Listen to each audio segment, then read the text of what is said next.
Assalamualaikum warahmatullahi wabarakatuh. Perkenalkan, nama saya Vanessa Gunanti. Saya dari kelas K321 MNR dengan NIM 112111718.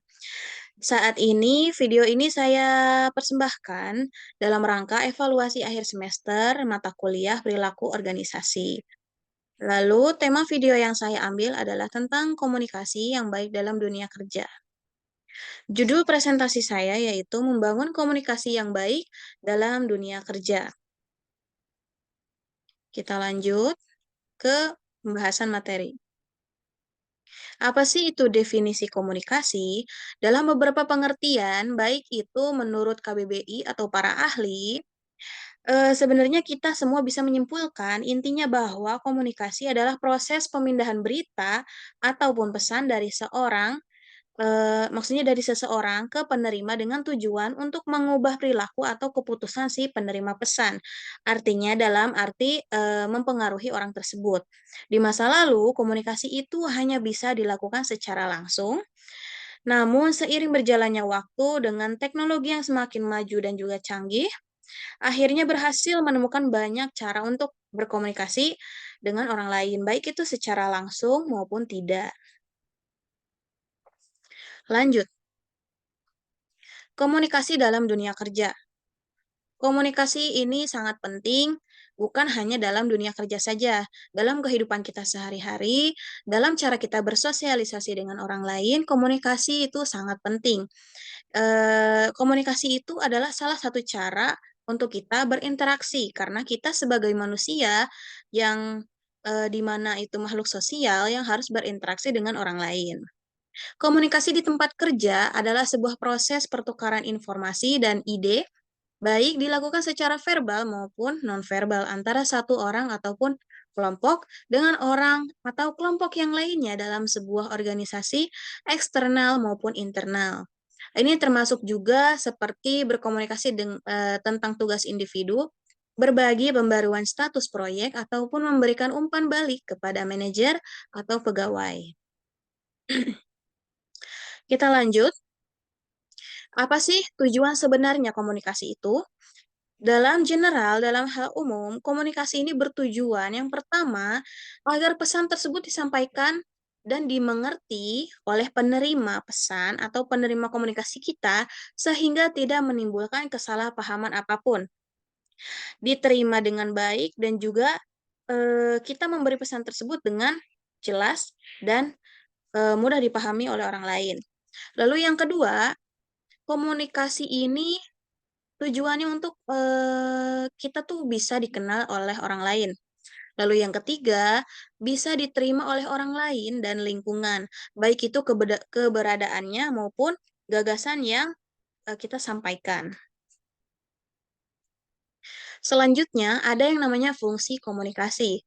Fungsi-fungsi ini yang pertama adalah untuk mengendalikan sesuatu atau seseorang. Yang pertama, tadi saya bilang yaitu dengan sifat mempengaruhi, komunikasi ini bisa mengendalikan sesuatu atau seseorang agar orang tersebut itu merubah keputusannya atau mengubah cara pikirnya. Lalu yang kedua, untuk memotivasi diri. Bisa dalam dalam hal ini bisa memotivasi diri, mendukung diri sendiri ataupun orang lain. Lalu yang ketiga, sebagai media untuk mengungkapkan opini, pendapat, gagasan, isi hati, ataupun eh, keluh kesah kalian sebagai manusia, sebagai anggota dalam organisasi untuk menyuarakan pendapat. Lalu yang terakhir, sebagai alat untuk memberi dan mencari informasi. Ketika kita bingung ataupun penasaran dengan sesuatu, pasti kita akan mencari informasi tersebut dengan apa? Dengan bertanya.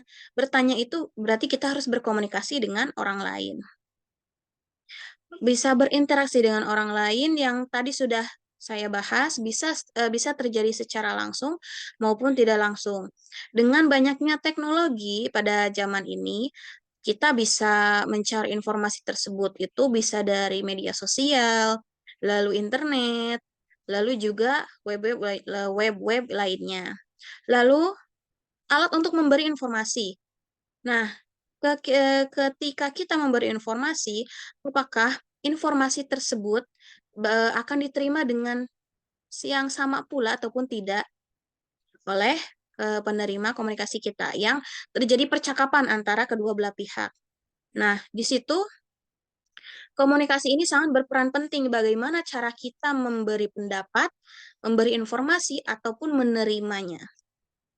Lalu selanjutnya, yaitu penerapan komunikasi dalam dunia kerja. Saat ini saya sedang bekerja di perusahaan manufaktur di bidang otomotif dan di bagian admin juga. Nah, jadi di situ saya merasa komunikasi ini sangat penting agar tidak terjadi kesalahpahaman antara bawahan, lalu juga antara atasan, dan juga antara atasan ke bawahan. Yang pertama penerapannya yaitu jadilah pendengar yang baik. Dapat lebih memahami maksud dari perkataan orang lain. Sehingga kita bisa memberikan respon yang sesuai dengan apa yang mereka inginkan. Lalu juga cara pandang kita pun harus lebih luas, harus lebih open-minded gitu. Dengan pikiran yang terbuka. Kita harus melihat dari sudut pandang orang lain juga. Jangan hanya terpaku dengan sudut pandang diri sendiri. Lalu yang kedua, sampaikan pesan yang jelas seperti gunakan bahasa tubuh nonverbal ataupun bahasa tubuh atau bahasa verbal. Lalu tunjukkan empati pada orang lain. Tunjukkan sikap yang ramah dan sopan, apalagi dengan orang yang lebih tua. Lalu jangan takut untuk bertanya sesuatu apabila kurang mengerti. Lalu yang ketiga, berhati-hatilah dalam membahas topik sensitif. Menahan atau mencegah diri dari menyinggung eh, perasaan orang lain. Jadi begitu teman-teman. Kesimpulan saya di presentasi video hari ini, komunikasi ini sangat penting bagi seluruh orang, seluruh masyarakat, seluruh organisasi, lalu juga untuk individu kita masing-masing dengan diri kita sendiri, kita harus kita harus tahu bagaimana caranya kita menerima dan memberi informasi dengan baik kepada orang lain. Karena apa? Dengan cara tersebut kita bisa tahu bahwa orang tersebut merasakan merasakan sesuatu tentang kita bagaimana, lalu juga dengan sebaliknya, agar bisa menimbulkan kenyamanan bagi satu sama lain. Agar contohnya di dalam dunia kerja, jika ada rekan kerja dan kita harus bekerja sama dengannya, komunikasi ini sangat berpengaruh penting dengan terjadi kelancaran pada proyek yang dikerjakan oleh rekan-rekan tersebut. Dan memang begitu ya, dari kita zaman kecil, dari kita zaman bayi pun sangat penting untuk komunikasi. Walaupun untuk bayi belum bisa